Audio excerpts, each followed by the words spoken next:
Oiga, ya tenemos conexión a nuestros tres compañeros, a nuestros tres extraordinarios analistas, así que no les voy a hacer perder el tiempo más y los voy a presentar para comenzar a charlar sobre estas cuestiones. La efervescencia política, pues ya nos tiene a todos con la pluma desenvainada para observar, comentar y analizar. Así que le doy la bienvenida esta noche a Julio Broniman. Estimado Julio, un placer saludarte a nombre de Vicente Serrano, el titular de este espacio. ¿Qué tal? ¿Cómo estás, Luis Guillermo? Un gusto saludarte y desde luego pues también a los compañeros que están en esta mesa de análisis, en este panel, y también a toda la audiencia que está conectada, que se están conectando, que ya están participando en el chat, y pues compartan la transmisión y atentos a todos los comentarios porque esto apenas está por comenzar. Muchísimas gracias, Julio. También le doy la bienvenida a Kurt Hagbart. Muy buenas noches, Kurt. Buenas noches aquí desde Oaxaca. Un gusto estar nuevamente en esta gran sesión de los jueves. Un saludo a Julio, a ti, Luis Guillermo, a Miguel Martín. Listo para entrar en materia. Vamos a entrar en materia en unos segundos más porque la cosa está verdaderamente que arde. Y bueno, pues ya te presentaron también mi queridísimo Miguel Martín Felipe Valencia. Muy buenas noches. Muy buenas noches, Luis Guillermo, también a mi querido Julio, igualmente a mi querido Kurt, puros grandes amigos, puros queridos aquí, y pues vamos a iniciar con esta gran mesa que siempre se aborda con mucho gusto y con mucha emoción también de ver qué sacamos de todo este acontecer tan caótico. Empieza bien el asunto porque a mí me llama mucho la atención y me llamó mucho la atención y te lo quiero preguntar, mi queridísimo Julio. Este señalamiento que hizo el presidente en la mañana sobre los infiltrados de la 4T, le preguntaban sobre las cuestiones de la gobernanza en el país y él habló sobre estas figuras indeseables que siguen orbitando en la 4T. Vamos a ver el pequeño video, solo para entrar en materia, porque me llamó mucho la atención la forma en la que lo dijo el presidente y el contexto también en el que se refirió a los descuidos, dijo él, Julio, los descuidos de ciertos secretarios de Estado que pues mantienen en sus estructuras a los neoliberales. En el fondo, es decir, los mandos de la defensa del ejército ocultan información, no están ayudando a conocer todo lo que sucedió. ¿Cuál sería el propósito de ocultar los hechos? Si ya es más que conocido de que hubo un periodo autoritario de represión que se conoce como la Guerra Sucia. Nosotros creamos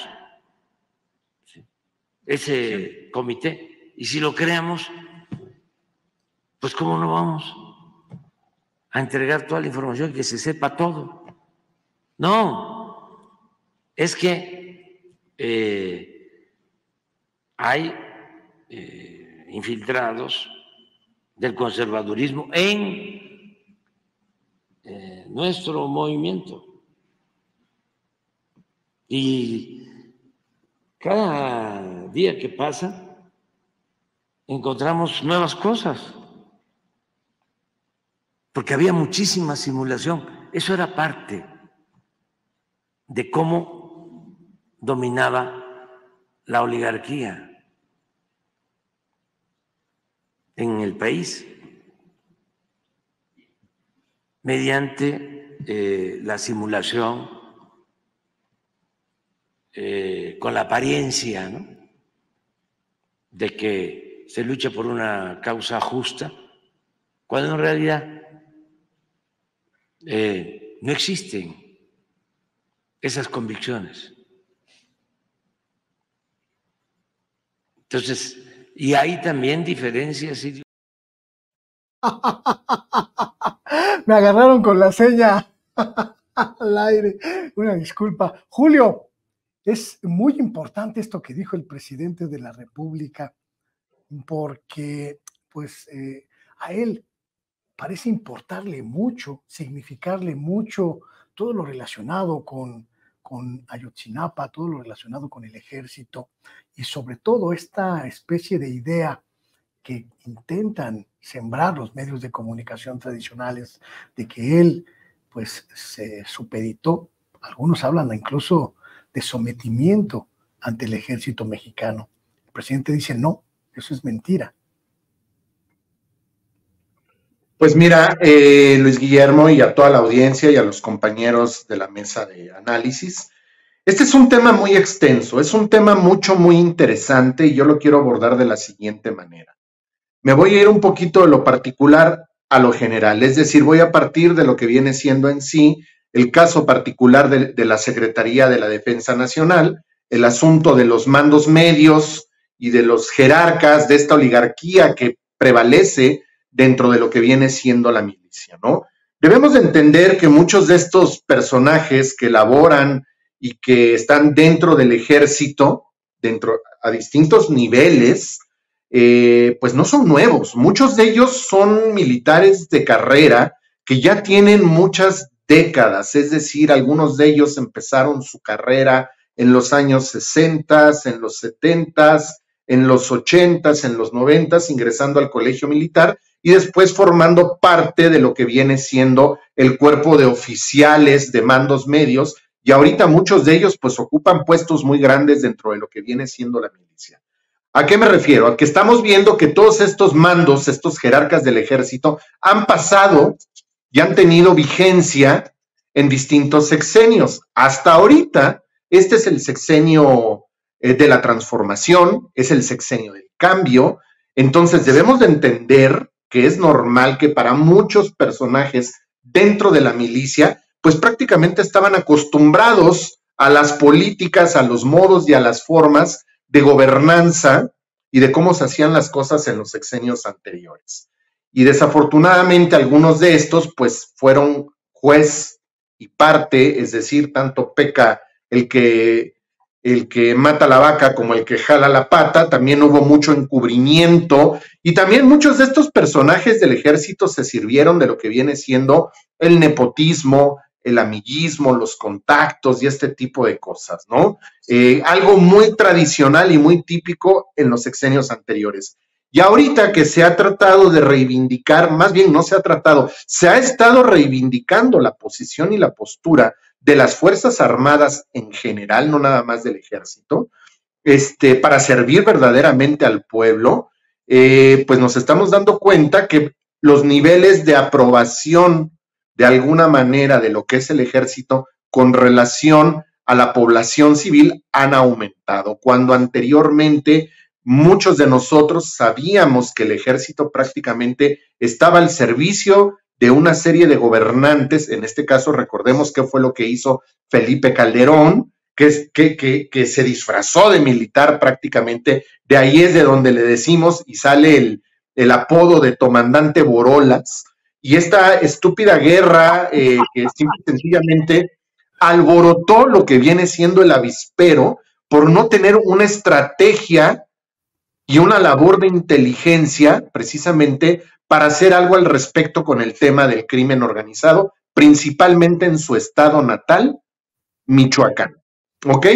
Entonces, hemos visto que definitivamente, pues, el ejército, pues, está al servicio, o estaba al servicio de una cierta oligarquía, y pues, sí atendía algunas cosas que tenían que ver con el pueblo, pero se le conocía y se le sabía como que era una especie de ejército que desafortunadamente había cometido no nada más el caso de Ayotzinapa, sino Tlatlaya y otros tantos casos más.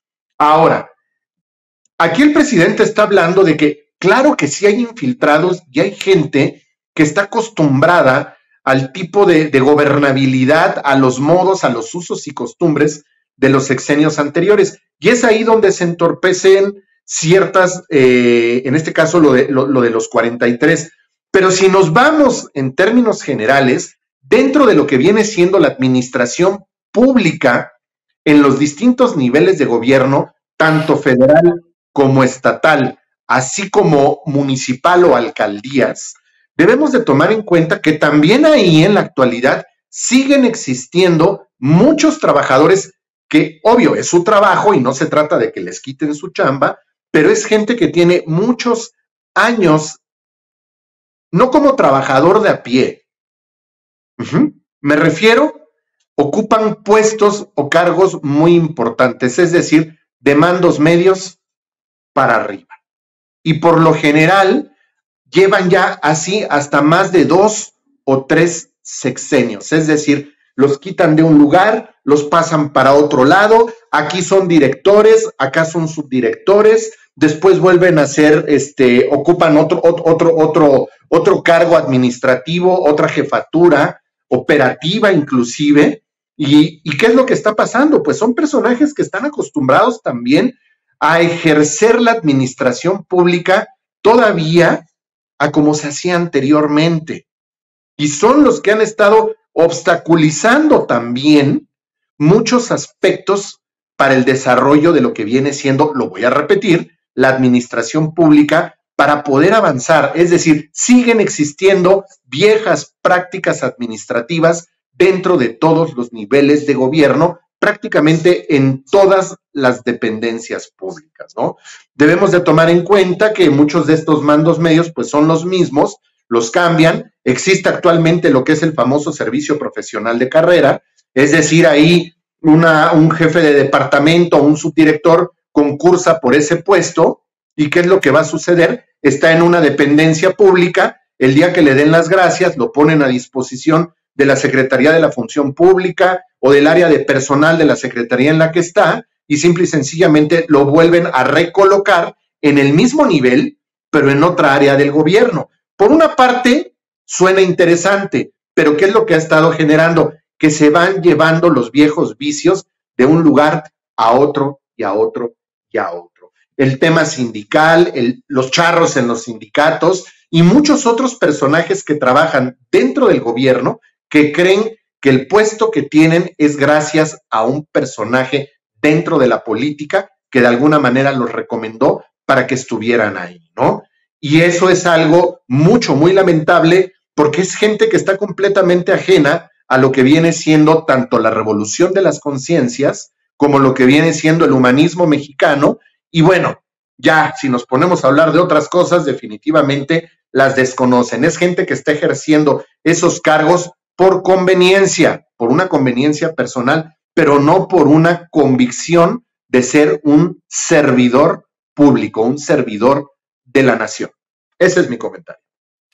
Tengo la impresión, no sé si la compartas, Kurt, que el presidente de la República sí considera el tema Ayotzinapa como una de las grandes agendas pendientes de su gobierno, que le importa mucho el saldo histórico de este asunto. Hoy incluso lo dijo abiertamente, él ha tomado el control, así lo dijo, de este asunto, que diariamente recibe los reportes y diariamente coordina el trabajo interinstitucional en torno de este caso.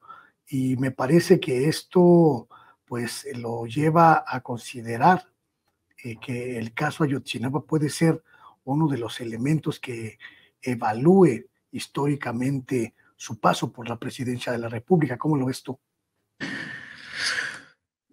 Sí, Luis Guillermo, estoy totalmente de acuerdo con eso. Tan importante es el asunto de Ayotzinapa para el presidente que él pues dijo, ¿no? Justo hoy, que él ya está personalmente dirigiendo la investigación y que se reúnen periódicamente, su palabra, periódicamente acerca de eso, ¿no? Yo también siento eso como hasta cierto punto una reacción a lo que ha pasado en las últimas semanas, ¿no? El reporte de del Quinto Lab, si uno está de acuerdo o no, una serie de cuestionamientos ahí, ¿no? Los comentarios del GI ahí, el segundo reporte de Alejandro Encinas, ahí está la imagen en pantalla ahí. Han sido semanas intensas al respecto. Y qué bueno, ¿no? Qué bueno que haya esta presión ahí, ¿no? Y siento que el presidente, pues, tiene esta idea, ¿no? Tiene esta sensación que tal vez sus respuestas en estas semanas no han convencido del todo. Y él está diciendo, pues, all right, ok, está bien, yo voy a agarrar las riendas de eso yo mismo, ¿no? Ejercer presión no debilita a la presidencia y no debilita a la 4T. Al contrario, ejercer presión desde abajo, desde la izquierda, mejora, aumenta la fuerza que tiene el presidente para negociar con estos núcleos de poder recalcitrantes dentro del gobierno federal que Julio acaba de desmenuzar de manera para mí brillante, ¿no? Es decir, tomar el gobierno o ganar una elección no quiere decir necesariamente tomar poder, ¿no? Eso se ha estudiado mucho desde la ciencia política. Es decir, ganas una elección, llegas a la silla presidencial, no quiere decir que el presidente ahí mágicamente tenga el control de todo el aparato federal, ¿no? El presidente ha hablado mucho de esto, del elefante reumático de un gobierno federal, así que estaba hecho para no funcionar en gobiernos anteriores durante décadas, ¿no? El gobierno federal estaba hecho para no funcionar, para simular, ¿no? Para servir los intereses de una élite rapaz, ¿no? De que se ha hablado mucho en este programa. Entonces, echar a andar el elefante romántico ya de por sí ha sido difícil. Y en muchos casos se ha logrado, pues, grandes cosas, ¿no? Pero el ejército es una cosa incluso aparte, ¿no? El ejército, pues, para decir una obviedad, tienen las armas. Tienen las armas, detentan esta fuerza militar ahí, ¿no? Solo basta con echar un ojo a la historia de los ejércitos a lo largo de América Latina, y no solo, para hablar de lo delicado que es esta relación, ¿no? Y el presidente, pues, se ha esmerado mucho en decir que, bueno, el ejército mexicano no es como, ¿no? Pues los gendarmes de Chile o de lo que ha pasado en Argentina, Brasil y Uruguay, de hecho, ¿no? Porque es un ejército que nació ahí de Carranza y de la revolución, ¿no? Sea lo que sea, obviamente, pues el ejército tiene su historia. Tiene su historia, pues, ahí en la Guerra Sucia, en los 60s, en Tlatlaya, en Ayotzinapa y, pues, en muchas otras cosas, ¿no? Los ejércitos, por naturaleza, son grupos conservadores, ¿no? Es decir, ¿no? Con contadas excepciones, ¿no?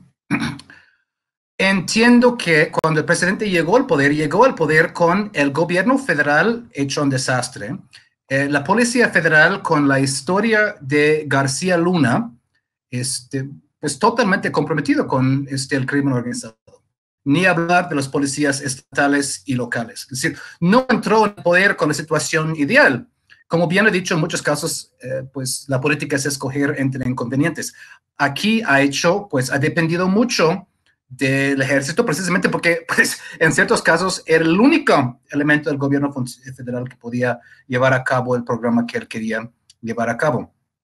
Eso dicho, el presidente a capa y espada ha estado defendiendo el ejército y su reputación. Para ellos es integral a la soberanía de la nación. Es decir, no puedes tener una soberanía de la nación frente a un poder tan avasallador como Estados Unidos si no cuentas con un ejército fuerte. Hay que tomar en cuenta pues la posición geográfica nada envidiable de México compartiendo una frontera tan larga con el imperio, ¿no? No es como Costa Rica ahí que no tiene ejército por otras razones históricas. Es decir, México es otra cosa geográfica ahí, ¿no? Entonces, el problema con todo eso es, llegas a un caso como Ayotzinapa, donde necesitamos respuestas. Sabemos que el ejército los tiene y sabemos que el ejército no está siendo del todo transparente en eso, ¿no? El presidente mencionó la comisión sobre los crímenes de la guerra sucia, pero esta misma comisión, por ejemplo, Carlos Pérez Ricard, que está ahí, ha dicho, el ejército no nos está dando lo que hemos pedido. Y tenemos que enfrentar esta realidad. Es decir, el ejército no está dando todo lo que se les ha pedido. Porque no es solamente hablar de lo que pasó en los años 70, es lo que pasó hace poco. En 2014, el presidente ha dicho que solamente han sido, básicamente la teoría de las manzanas podridas, que solamente hay unas cuantas manzanas podridas, pero eso no echa a perder todo el barril, ¿no? Entiendo muy bien que pues hay varios militares que están en la cárcel, hay el ex procurador que está en la cárcel, se ha hecho avances, ¿no? Se ha hecho avances. Ya pues sabemos mucho más de lo que sabíamos hace algunos años. Sabemos que la verdad histórica era ridícula. Sabíamos eso, pero ahora tenemos documentación para comprobar eso, pero no hemos llegado a esta meta, ¿no? Y el presidente, de manera muy honesta, ha dicho que no soy la persona que quiere dejar trozos de mi orgullo al lado del camino. Eso para mí es una frase muy fuerte. No quiere dejar trozos de orgullo al lado del camino, ¿no? Y tiene un año. Y pues, vaya, el hecho de que él haya tomado las riendas personalmente de este caso, pues es muestra de la importancia que tiene, ¿no? No solamente para él y su reputación histórica, sino para la nación, ¿no? Entonces, pues, repito, ejercer presión en el caso de Ayotzinapa está bien, ¿no? Y es necesario. Es parte de lo que se ha ido exigiendo a lo largo de estos 8, ya pues, casi, pues ya 8 o 9 años, ¿no? Y repito ahí, es importante seguir, ¿no? Es importante seguir. Y hemos visto, pues Alejandro Encinas ha salido, ha estado en varios de los programas. Es una posición muy difícil en la que está él, ¿no? Pero yo creo que entre su reporte y lo que sacó el GIEI, ¿no? Es decir, hay muchos puntos en común. Es decir, los dos círculos se traslapan mucho, ¿no? Entonces yo creo que hay la posibilidad de llegar a algo importante aquí, ¿no? Este año hay que aprovecharlo mucho. Hay una especie de cobro excesivo, y lo digo a título personal, no sé si coincidas conmigo, Miguel Martín.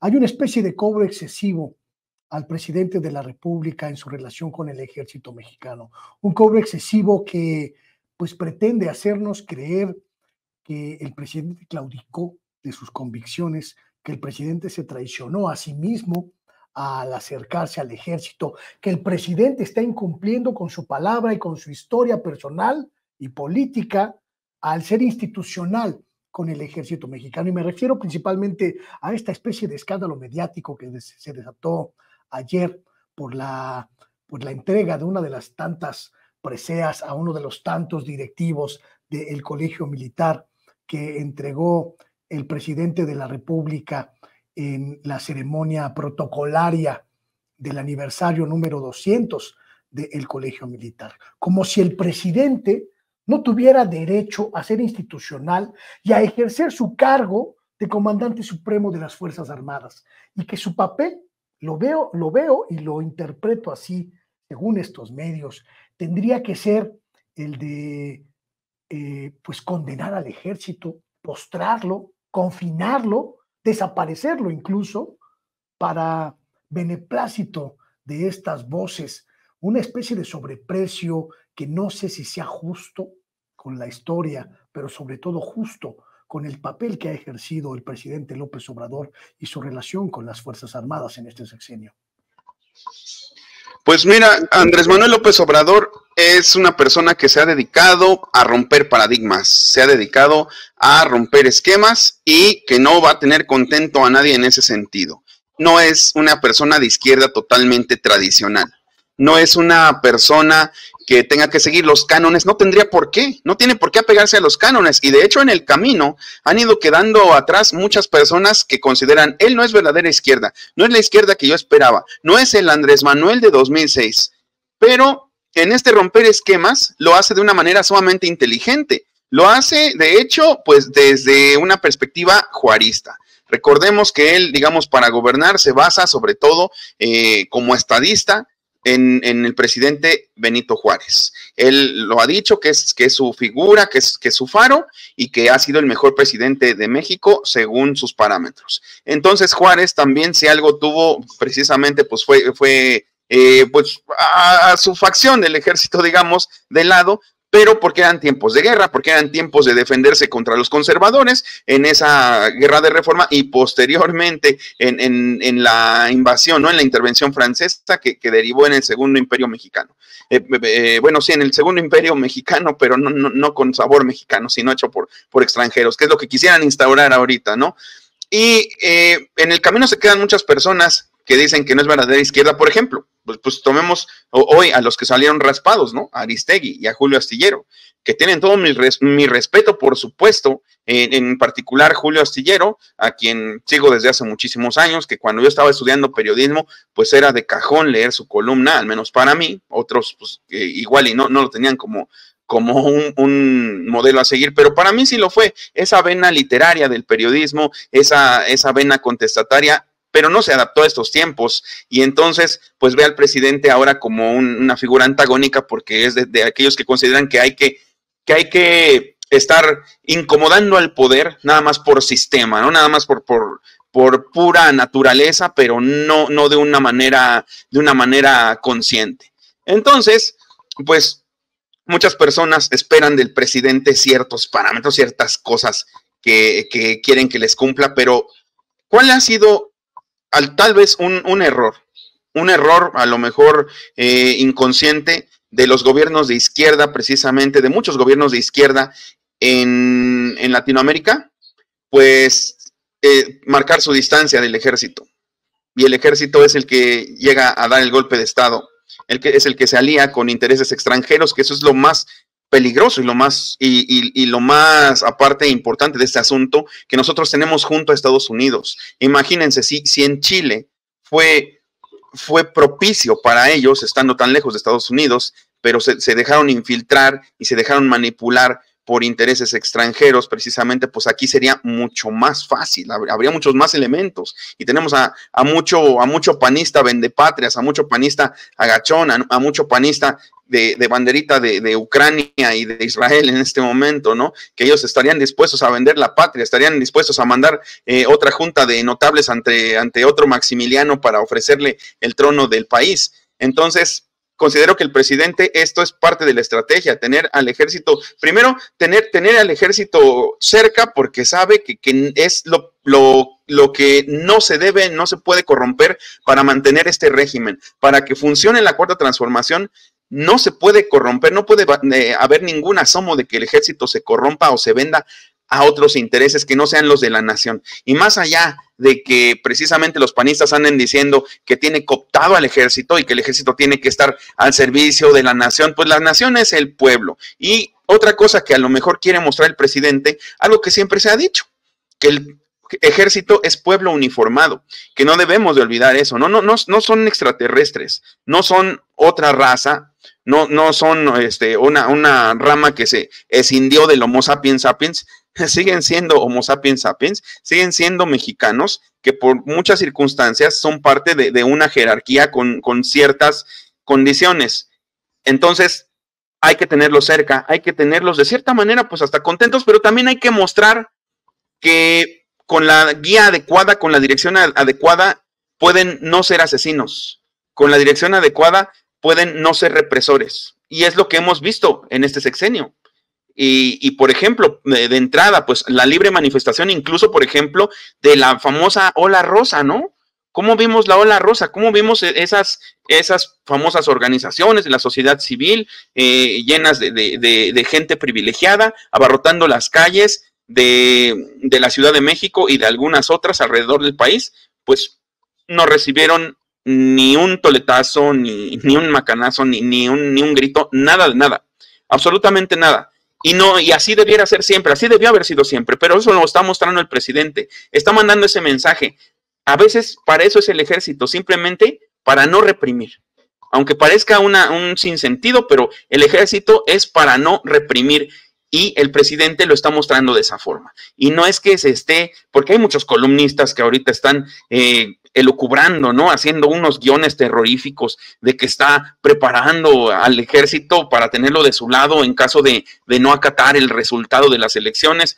pero no es el caso. Les recordamos cómo van las encuestas, les recordamos los entre 20 y 30 puntos, que aunque entre 20 y 30 hay 10 de diferencia, pues es un friego lo que le lleva Claudia a Xóchitl Gálvez. Entonces tampoco va por ahí el asunto. Creo que va por esos dos ejes, precisamente por mostrar que el ejército es pueblo uniformado, que el ejército es gente como nosotros, que bajo la dirección adecuada está dispuesta a ayudar precisamente y nunca más a reprimir. Entonces, está aparte en la Constitución, como bien lo decías, Luis, pues es el comandante supremo de las Fuerzas Armadas y él puede actuar a discreción y hasta el momento su criterio ha dictado cosas benévolas, benéficas para el pueblo. A nadie le ha hecho nada el ejército, han intervenido en lo que han tenido que intervenir, incluso cuando se formó la Guardia Nacional, pues también igualmente pusieron el grito en el cielo, pero pues hasta los priistas lo aprobaron, ¿no? Hasta los priistas aprobaron que permaneciera la Guardia Nacional.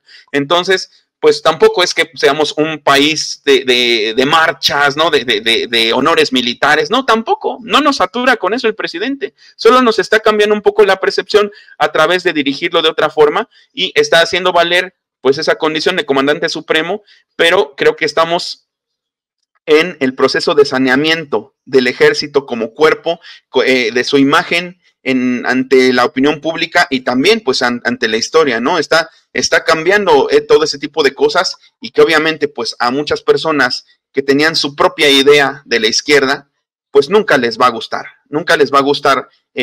lo que haga Andrés Manuel López Obrador, porque pues muchos de ellos tenían intereses involucrados, como el caso de los colegas que acabo de mencionar, y muchos otros simplemente porque les produce una especie de envidia que es incompatible con su soberbia intelectual, y entonces pues por eso desconocen o se deslindan de todas las acciones que toma el presidente, pero pues hasta ahora, salvo porque me puedan corregir por ahí, pero creo que las decisiones que ha tomado el presidente en el sexenio, en lo que va del sexenio, han sido acertadas, de tal manera que pues lo que ha hecho igualmente con ese acercamiento con el ejército, pues tiene que ir encaminado igual a limpiar totalmente su imagen y a sanear cuestiones como muy sangrantes, como las que acaban de mencionar, como la de Ayotzinapa y como la de Tlatlaya, y si se puede, pues ya encarrerados, pues esclarecer muchas otras cuestiones, como la de los Losichas, por ejemplo, en Oaxaca, que fue una matanza presuntamente en el año 96, en el pueblo de San Agustín Losicha, contra unos comuneros para quitarles un cerro donde estaba una mina de uranio y venderlo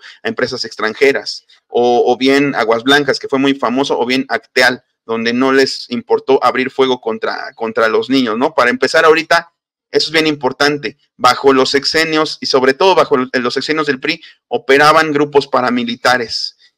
Pues, recordemos las Brigadas Blancas, recordemos en su momento más atrás los Halcones y un poco más atrás el Batallón Olimpia. Ahorita, pues hay muchos periodistas de investigación ávidos de encontrarle algo al presidente, pues por lo pronto otra cosa que no le van a encontrar es un grupo paramilitar. Todo eso se acabó con la Cuarta Transformación, pero sí hay algunos que van a requerir un poco más tiempo para entender todo esto. No los culpo, pero sí se requiere más tiempo para entenderlo.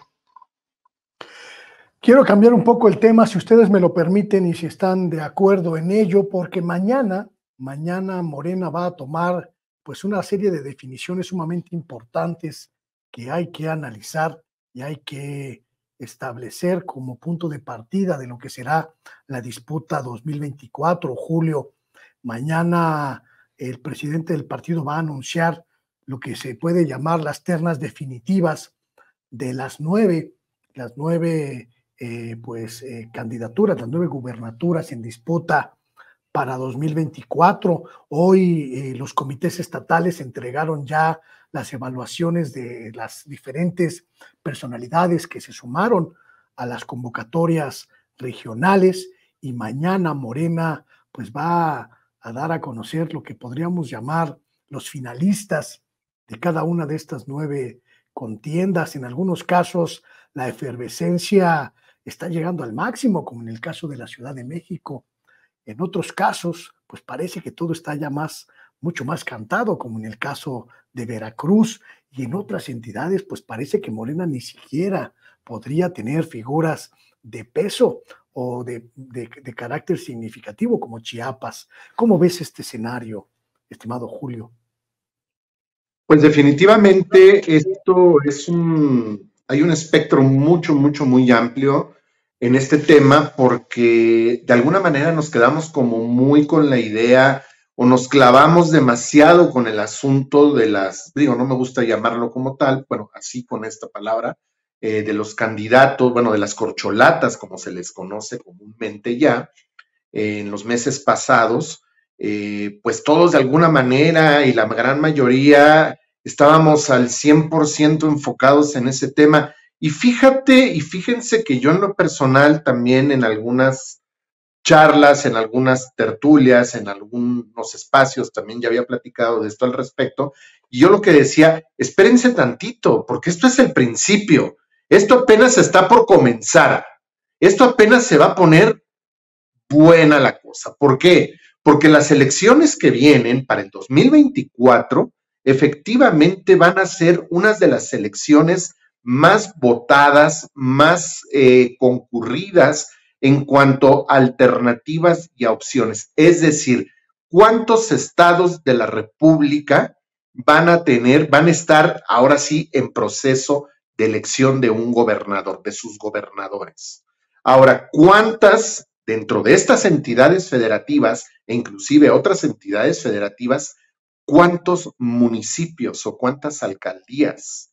¿Qué es lo que va a suceder? También hay elecciones a ese nivel de gobierno, ¿no? Ahora, el tema de los diputados, el tema del poder legislativo en general y todo esto no es que haga suponer, simple y sencillamente va a ser un proceso electoral muy amplio, muy exigente y que requiere, muy extenso también, y que requiere mucha exigencia por parte de nosotros, en este caso estar documentados de quiénes son todos estos personajes que van a aparecer en la boleta, pero ojo, no nada más fijarnos en el personaje, también voltear a ver en su entorno inmediato para ver quiénes son también, ¿por qué no? Estamos en nuestro derecho de saber y entender y conocer quiénes son sus operadores políticos, quién es la gente cercana a ellos y desde luego también darnos cuenta cuál es el proyecto que tienen estos candidatos, en este caso de Morena, porque yo en lo personal considero que para que esto pueda salir adelante, esto se trata de una radicalización de la cuarta transformación. ¿A qué me refiero? Es decir, partir desde el punto donde está ahorita la cuarta transformación y recorrerla hacia la izquierda todavía más. Porque aún así que no hemos llegado a una izquierda total y por completo, pero llevarla más y más hacia la izquierda. ¿A qué me refiero? Estamos viendo que últimamente han aparecido, y es normal, esto hubiera sucedido con cualquiera de las corcholatas que se hubiera quedado como coordinador de los comités en defensa de la cuarta transformación, esto hubiera sucedido con cualquiera. ¿Por qué? Porque todos estos personajes indeseables, como nosotros les decimos, chapulines, simple y sencillamente permanecían al acecho, estaban al acecho, como topos o como mapaches, atentos a la expectativa, al momento oportuno de que dependiendo quién quede, ahora sí, bríncale y vámonos para allá, por conveniencia, no por convicción. Entonces, hay que poner mucha atención también quiénes son todos estos personajes que están alrededor, y a lo que me refiero con el tema de la radicalización de la cuarta transformación, es que es como alejar el movimiento de estos personajes, es como poner la caja de galletas en la parte más alta de la alacena para que estos golosos no las alcancen y no se vayan a atascar.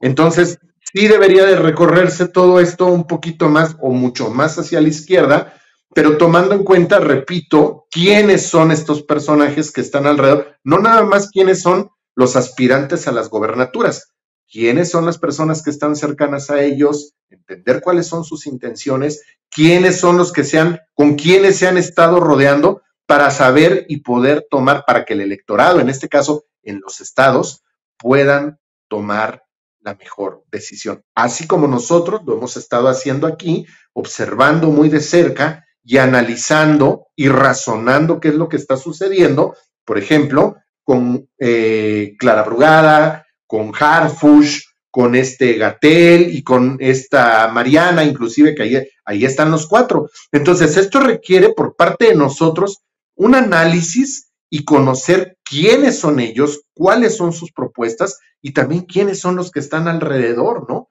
A mí me sorprende, por ejemplo, en el caso de la Ciudad de México, y lo voy a mencionar, que a recientes fechas, pues un listado muy largo, muy extenso de personalidades, de intelectuales, escritores, de gente de alguna manera que tiene una trayectoria, unos más, otros menos, de izquierda, pero que siempre han simpatizado de alguna manera con estas políticas progresistas, e inclusive muchos que no se manifestaban o que no opinaban nada al respecto en mucho tiempo, por lo menos en lo que va este sexenio, han reaparecido para cerrar filas y apoyar el proyecto de Clara Brugada, ¿no? Entonces, yo creo que eso es lo que tenemos que hacer nosotros, y en los estados de la República también lo tienen que hacer todos nuestros paisanos, en todas las entidades federativas donde va a suceder estos procesos, precisamente para conocer a detalle y a fondo las propuestas y los equipos y quiénes son los que están alrededor y poder tomar la mejor decisión, ¿no? Porque van a ser unas elecciones muy concurridas, unas elecciones muy importantes, porque ahorita ya son muchos millones de jovencitos menores de edad que ahora ya van a ser mayores de edad y van a empezar a ejercer su derecho al voto. Aquí vale preguntar, Kurt, si el pragmatismo con el que hemos visto que procede la propia Claudia Sheinbaum como la nueva líder de este movimiento tiene como objetivo, pues, el plan C, ganar de todas el Congreso Federal, y hasta dónde este pragmatismo puede ser sano para el movimiento, hasta dónde puede ser útil, lo sabemos casi descartado que sí lo será, pero no sabemos qué tan benéfico sea y sobre todo qué tan sólido llegue este movimiento a 2024. Es una excelente pregunta, Luis. Y vaya, Morena está en un momento tanto interesante como importante, ¿no? Entrando en las elecciones de 2024. Cuando ganó tantas gobernaturas en 2018, lo hizo pues en gran parte por el efecto AMLO y porque nunca habían gobernado en esas entidades, ¿no? Morena era un partido nuevo, lo sabemos, desde 2014. Entonces, pues ganó muchas gobernaturas en 2018, luego en 21 y luego el año pasado en Estado de México, ¿no? En todos esos casos estaban ganando gobernaturas por primera vez, por primera ocasión. 2024 va a ser diferente, porque ahora va a estar defendiendo gobernaturas en muchos estados, entonces pues habrán gobernado 6 años y el público va a estar básicamente pues haciendo un refrendo a sus 6 años o no, ¿no? Entonces ahora sí es un partido que ha gobernado en esas entidades y va a ser pues hasta cierto punto un juicio sobre eso, es otra cosa ahora, ¿no? No solamente ganar en este entusiasmo de ser un partido nuevo, sino que van a tener que ver pues si hay un refrendo a su primer gobierno o no. Eso es un punto importante, ¿no? El segundo, para hablar de tu pregunta, que creo que es muy importante, ese es un filo filo de la navaja en la política. Hasta dónde conviene ser pragmático y hasta dónde este pragmatismo cae en efectos secundarios absolutamente no deseados.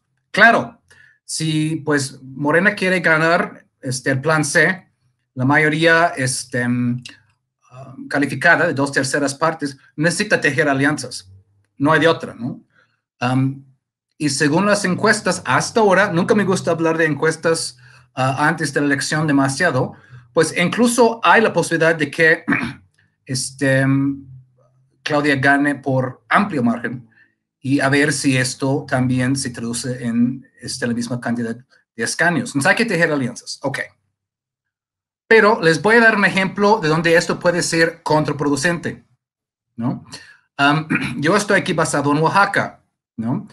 Y está bien hablar de los casos de los estados, porque a veces la prensa nacional tiende a ser muy centrofílico, ¿no? Hablar de CDMX y solo CDMX, ¿no? Solo hablar de Brugada y Harfuch y el asunto de ahí, ¿no? Pues entiendo, ¿no? La gran parte de la prensa pues está basada en CDMX, ¿no? Pero en Oaxaca, por ejemplo, pasó Claudia Sheinbaum por aquí hace un par de semanas, 3 semanas creo, ¿no? Tuvo una reunión en el auditorio Guelaguetza. Fue una reunión exitosa, bien asistida. Incluso hay gente que quería entrar que no pudo. Es decir, había mucha energía, ¿no? Luego, pues, presentan ahí en el estrado de escenario varias expriistas, ¿no? Uno de ellos, por ejemplo, Ana Benítez, que había sido pues una colaboradora de el infamoso Murillo Karam en la PGR. Ella más o menos evitó la peor reacción. Sí, pero el que sí recibió la peor reacción y merecidamente fue Eviel Pérez Magaña, ¿no? De los más jurásicos, Luis Guillermo, de los más jurásicos ahí.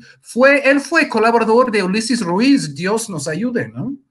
El carnicero de Oaxaca en 2006, de la sección 22, del APO. Es decir, él estuvo en ese círculo. ¿Qué demonios estaba haciendo Eviel Pérez Magaña ahí, pues, intentando, pues, ser amiguito ahí de Claudia y de Morena? Y claro que fue abucheado, claro que sí. Y luego, pues, en los días sucesivos, ¿no? Pues, estuve hablando con, pues, mi trabajo, ¿no? Con muchas personas aquí, y me estuvieron comentando, Kurt, ¿viste eso de Eviel? ¿Qué opinas de eso? ¿No? Es decir, esas cosas se ven y se notan. Se ven y se notan, ¿no? Y ahí, pues, creo que esas son cosas que pueden llegar a ser muy fácilmente contraproducentes. ¿Para qué? Puede decir un oaxaqueño, tal vez cuyo familiar sufrió en 2006, ¿para qué voy a votar por Morena si están premiando a Eviel Pérez Magaña y no a alguien que, pues, ha estado, pues, dando su vida al partido durante años? Vaya, Oaxaca es un estado, tal vez el estado más morenista de la República, o de los top 3, ¿no? Entonces, el voto aquí en Oaxaca para Morena es muy sólido. Pero eso dicho, es decir, no hay que abusar de esas cosas y tejer alianzas así con los Evieles, ¿no? Sabemos del caso de Lili Telles, obviamente, el caso que a mí incluso peor que Lili Telles, porque Lili Telles es una payasa, ¿no? Es una payasa. De hecho, ella perjudica más a su lado y nos ayuda más a este lado, ¿no? Pero, por ejemplo, Germán Martínez, ¿no? Que fue operador de Calderón y luego, pues, entró en el movimiento, fue, si no me equivoco, director del IMSS unos años, es decir, porque él mereció ese trabajo de ser director del IMSS, ¿no? Y él ahora regresó a la oposición y está lanzando sus dardos desde ahí. Entonces, entró, sacó lo que era conveniente para él y ya regresó a las filas opositoras, ¿no? Entonces, esto a manera de ejemplo, es decir, yo no tengo la respuesta mágica, es decir, no tengo más, es decir, entiendo que a veces hay que ser ecuménicos, ¿no? Pues tú estabas hablando antes de este programa de Tatiana Cloutier. Tatiana Cloutier viene de una de las familias más panistas de la historia de este país. ¿No? Obviamente, su aportación al movimiento ha sido inmensa y incuestionada. Entonces, obviamente hay que, pues, juzgar esas cosas caso por caso. Pero esto no es el caso de Eviel Pérez Magaña. Dios, no es el caso, ¿no? Y creo que ahí, pues, hay que ver que, pues, este tipo de pragmatismo puede perjudicar. Aquí hay que preguntarnos, Miguel, para cerrar esta conversación, ¿habrá patadas bajo la mesa o sobre la mesa? ¿Se repetirán los fenómenos que vimos incluso en Oaxaca, cuando la elección interna de Salomón Jara, donde la senadora Susana Harp impugnó la elección, veremos el caso reeditado de Coahuila, veremos el caso reeditado de Nuevo León, 9 gubernaturas que de alguna manera tienen que constituir el primer foco de atención de una elección presidencial y parlamentaria fundamental y crucial para la transformación. ¿Cómo les va a salir este enredo? Pues tendríamos que esperar que no haya otra clara luz, que es el caso paradigmático, ¿no? Sobre todo el peor. Y haciendo un poquito el comentario también sobre Claudia, creo que yo definiría ahorita, obviamente, pues va a gobernar con su propio sello, ¿no? Pero creo que en campaña o en pre-campaña está siguiendo algo llamado el pragmatismo entomológico, porque vaya gusto por los chapulines también esta Claudia. Pero pues fuera de esto, que sí, en efecto, como dicen, les voy a recordar a otro que llegó a coquetear con la Cuarta Transformación, que fue Manuel Espino. Imagínense, Manuel Espino, yo creo que tuvo que pedir licencia del Yunque para andar con Obrador. Porque pues, ya ni del PAN, ¿no? Entonces, esos errores ya no hay que cometerlos. Ese pragmatismo entomológico, dejad que los chapulines vengan a mí. No, ya no, porque ya tenemos la cosa más segura, porque a lo mejor eso se permitía en 2018 cuando en efecto entró Lili Telles, entró Germán Martínez, entró Carlos Bonavides, Huicho Domínguez, ¿no? Supongo que él representaba un enorme capital político.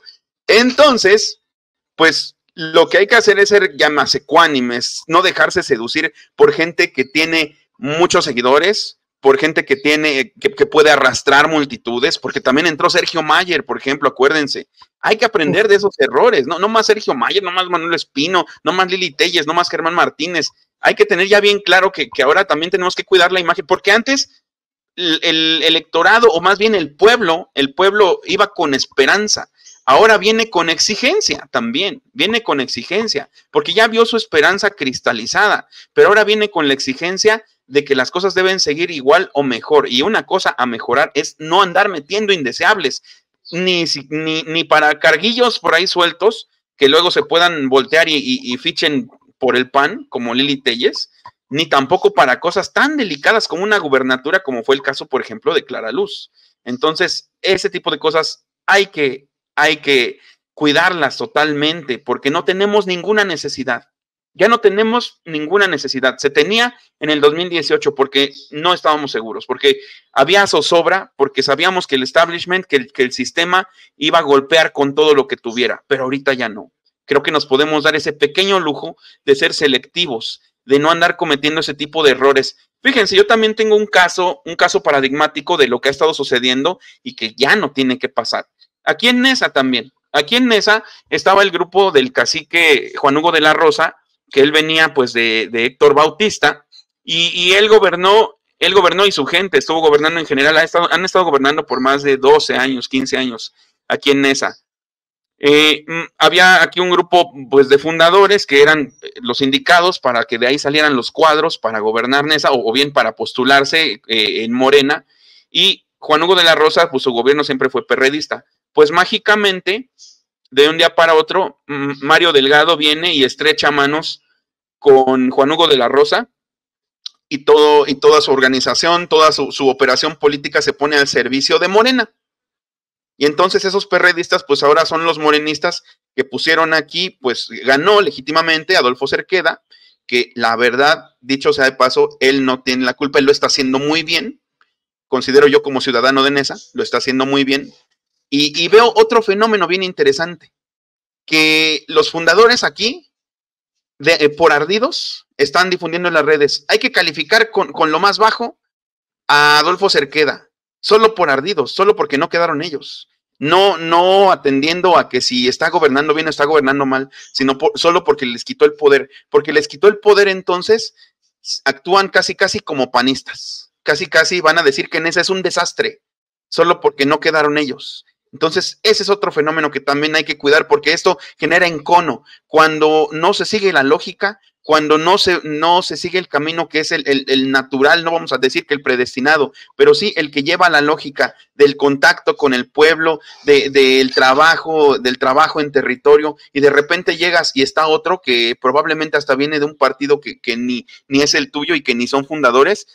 Cuidado con eso, porque genera encono y genera que el movimiento se fragmente. Entonces son un montón de factores que hay que cuidar, y sí concuerdo contigo, Luis, es una cosa inabarcable, grandísima en todo el país, donde hay que aprender de todos estos casos, donde hay que eliminar ese pragmatismo entomológico, hay que cerrarles las puertas a los chapulines y hay que no caer en los cantos de sirena de gente que nos ofrezca su estructura para operar políticamente y que nos sea más fácil la elección, de gente que nos ofrezca su dinerote para que luego se ponga en un lugar privilegiado de toma de decisiones, como pasó con muchísimos, o de gente que tenga que pedir licencia en el Muro o en los Tecos para llegar a este movimiento de izquierda, ¿no? Entonces, todo eso hay que cuidarlo muy bien, creo que, no sé, ¿por qué tenemos nosotros la cabeza fría?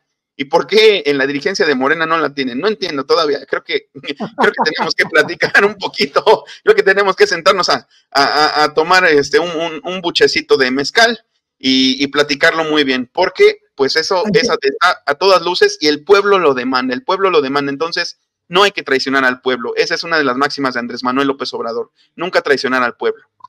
Hay que repartir algunos hielos, mi querido Miguel, para las dirigencias, y aprovechando, pues se comparten en tus redes, donde te puede encontrar la gente que sigue sin censura y que te escucha con mucha atención. Claro que sí, pues me encuentran en mi canal Al Aire con Miguel Martín, donde ya saben que tenemos los lunes literarios.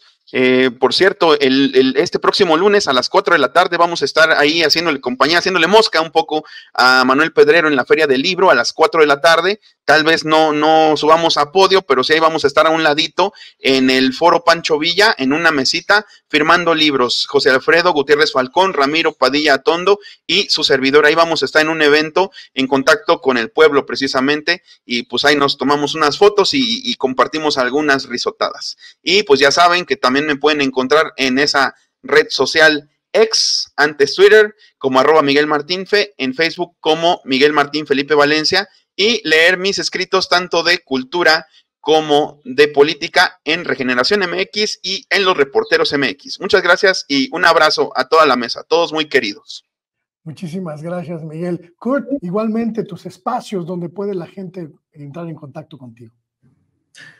Muchas gracias, Luis. Pues me pueden encontrar en Twitter o X o el nombre que tiene ahorita, @Kurt Hackbarth, ahí en pantalla. Tengo un nuevo artículo en Jacobin justo que salió hoy acerca de pues esas locuras de los republicanos en Estados Unidos que quieren invadir México, nada más pues ahí sus intentando ganar su base dura en la elección, pero también pues Estados Unidos a veces lo estamos viendo ahora en Medio Oriente, que es todo otro tema, pero bueno, no hay que dejar de lado los estragos del militarismo estadounidense. Mi artículo tiene que ver con eso, ahí está en mi cuenta de Twitter.